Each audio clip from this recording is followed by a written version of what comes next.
So we spoke in great detail, and some really interesting information came about the Indian motorcycling scene and You're a good interviewer. racing. Thank you. This is my first time. That means a lot. So now let's just have a quick check back to the book. Yeah. And I would like to know, every one of us would like to know who are the instrumental people in forming this book for you. Like Gavin Wilson is there. I know. No, lot of guys. Actually, the very first person I went to when I started my research for the book was one person who the whole world known as Chini Uncle, C.K. Chinnappa, my very old friend, sparring partner, rival in motorcycle racing, but phenomenal human being. Wow. So I started with Chini in Bangalore. Okay. And spent 2 afternoons with him, listening to all his tales of woe and pleasure and whatnot. And from there, it just started. So Chini was one of the focal points for motorcycle sport, being based in Bangalore, Right. close to Mysore, Right. had a link with a lot of races, and the Bangalore guys were really Right. strong Right. in that thing, and they had great names. And then from Chini, I went to Mysore and met Suminder Singh, whom Right. also was another stalwart who we used to be our biggest rivals, but intelligent guy. So Chini and Singhana were 2 of the most influential guys. Right. A third guy who must make mention of, even though the world knows him as Bullet Bose, Subhash Chandra Bose, who was a guy who was the king of the 350cc class. Absolutely. He started his racing on a Yeezy Road King. Okay. His first 4 races were on his own Road King. Oh. After the 4 races, he finished second twice. Okay. And Subhash helped me quite a lot with a lot of his knowledge on racing. Right. Lot of his knowledge about people who used to race, Rajdoots, Bullets, Jawas, Yeezys, etc. That was a prolific class of the Not only that, scene. so these 3 guys came from that era. Right. Then when you went there, across over there, Ryan Irani, son of Farokh Irani, the chairman and managing director of since inception, he gave a lot of help. But one person who gave me a lot of help, unfortunately no more right now, is how it's a quirk of fate. Farokh Irani's brother Naushir Irani was the owner of J. Williams and Company in Pune. Right. They were the Yamaha dealer also. later on they became Yamaha Right. dealers when Ideal Java stopped Right, and whatnot. But he was also the president of the Deccan Motorcycle Sports Club. Right. So when the club, he had one steel cupboard full of all the records of the Deccan Motorcycle Sports Club. Wow. So I remember in the late 90s, he called me one day. He says, Adil, come here. I want you to see what you want. There is something in my godown, just go. So he gave me the keys. He said, this is a cupboard. He sent one of his persons with me. He says, let Adil Baba look at whatever he wants and let him take what he wants. So I opened the cupboard and it was a full records of every race meet of Deccan Motorcycle Sports Club Wow. from 1948 to 1967. That's a lot of information. Entry forms, lap sheets, results, everything. Photograph, almost about 800 photographs of that time. Badges, this, that. So I said, what is it? He said, you want whatever you want, you take it right now. So I took it all with me right now. So a lot of the photographs of Loigaon are because in the 1990s, late 1990s, so Naushir era, I did not know at that time that they would come in useful. Yeah. So in that way. So, okay, then you mentioned about Gavin Wilson. Gavin Wilson came in because Ryan,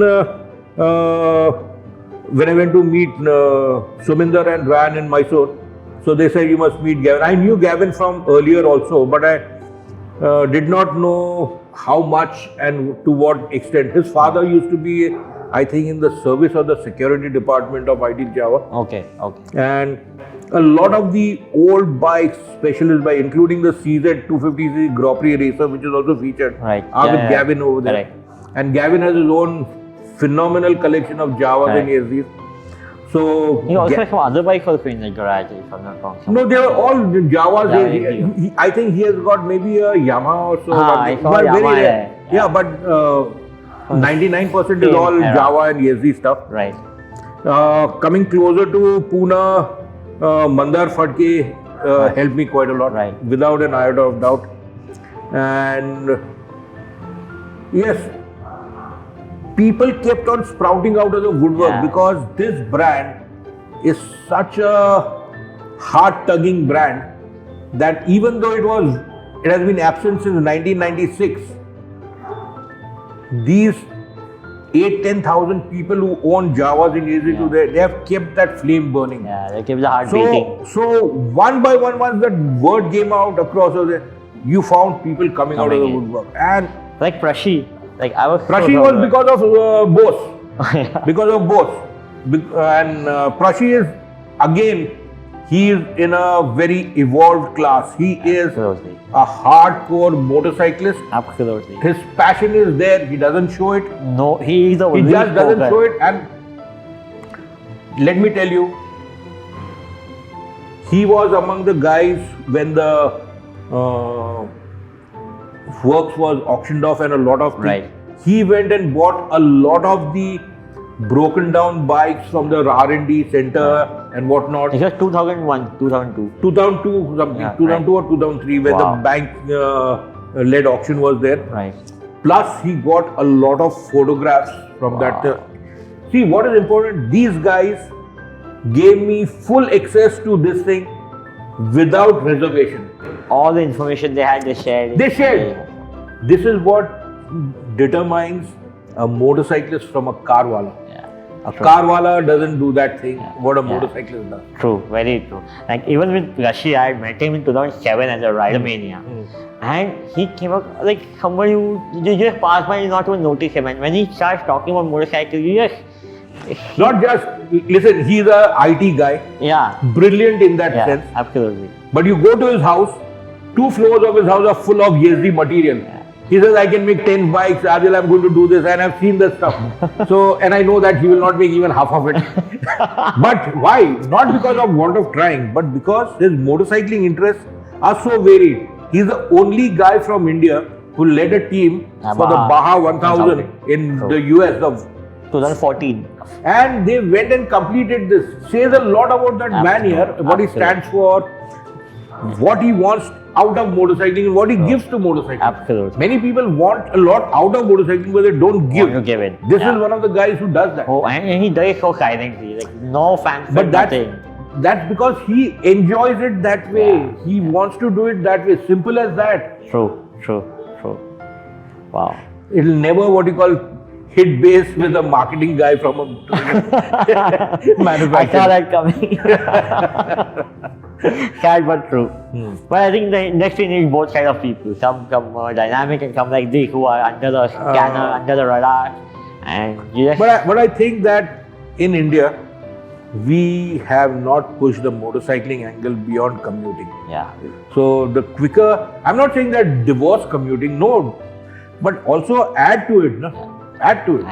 And make it interesting. I mean, it's not difficult to make commuting interesting. You Of could course do not. it. No, what I'm saying is, how come courier guys abroad use 750cc and 1000cc bikes? Exactly. Okay, so let's adjust to that. Yeah, I think we get closer to that. Yeah, let's get. Thank you, Adil. So, Adil, you just spoke greatly about how the people had talked about so much of information, data, critical, lap records, like you said, or information about the brand. Even I think when the banks, came and liquidated the assets and all, everything was out. A lot of people went, like Prashi and all, went and got some stuff. But I also read in the book that a lot of that stuff was also went missing, and a lot of important data from that was. Yeah, that is unfortunate. Do you think that as Indians, we don't really have a forte of keeping and archiving our history to No. Yeah? No, Like, we don't. If you go to UK and all, we like don't. a very different vibe they have about people spend hours on history and archive. And here we have nothing for most of the big brands. Because our minds are wired in living for the moment. and what we have done, we don't feel it worth enough to chronicle, which is so pathetic, actually speaking. And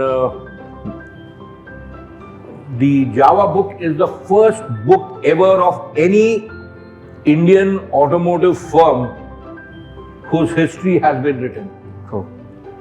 I'm not saying this because I wrote it, but it's a fact that there has not been a single other manufacturer, not Maruti Udyog, not Tata Motors, Absolutely. not Mahindra, not Bajaj, not Royal Enfield, etc. No one has done that thing. So, question is, there is a story, like I can think about Royal Enfield can be the thing, and I was once asked to do that, Right. but then they changed the contours of that and they wanted to make it that's a why- paperback. You need to chronicle history in its entirety. Right. I mean, there can be a whole What- timeline of it. Timeline whole with both stories, people, motorcycles, visuals, events, etc. The which is whole what- culture, Which yeah. we have to, because that is the tapestry with which the story has been woven for the brand. There's a canvas, there's a Yeah, foundation. so like I said, in India, if you have to do, which are the brands which can carry a book like that? Royal Enfield for sure, Yeah. Bajaj Auto, Tata Mahindra- Motors, Mahindra also. Mahindra. Well, The- I the am doing something on that, so I cannot not at liberty to tell you what I'm doing. So another interview in the pipeline. So anyway, so we have got these companies are there to which we can think of, and every brand in the world has a history book on itself. A lot of them And, have museums in the bio of their own. Yes, for sure. Of Their their own own collections and collection they whatnot. have. Okay. So, in that sort of sense, I think that it's just that our people are not wired like that. Yeah. But Are not it's wired. really unfortunate though. It is, but we are not wired. Actually speaking, we are, as a nation, we do not know our history, or it's been written in such a manner that we don't celebrate our heroes. True. We don't want to talk about our reverses in life. You can learn so much from reverses in True. life. The 1962 Indo-China War, there was a Brooks Henderson report on what went wrong. Right. It's never been published. Why is it not been published? Are we looking at sacred cows over there who won't be disturbed? I think we need to be open. We need to have our history told. I think everybody's so scared to fall. Everybody's so No, but scared what to I'm saying, make mistakes. what I'm saying is, you can be a hero who has fallen down also. Nothing wrong in and that. most heroes have Nothing fallen, wrong like in their that, body dear. somewhere. What I'm saying, does he cease to be less of an Indian? No. So I think basically we are wired, genetically we are wired a little differently in that. That's too bad. I hope. Yeah, it is really bad. And then, going forward, I think there are people who come. I mean, this could be a start of things where people will start archiving their history and looking Well, back. I have archived everything which I have done since 1977. Wow. Most of my books are because of that. Yeah. And also because of my passion for seeing history and noting about it for future generations. True. When it comes so handy, like I've worked with you, so I know how handy it used to be at Bike India. Also, just go to the archives, pull that thing out, have a reference with that. Correct. And we could connect the dots and it was just pleasurable to read.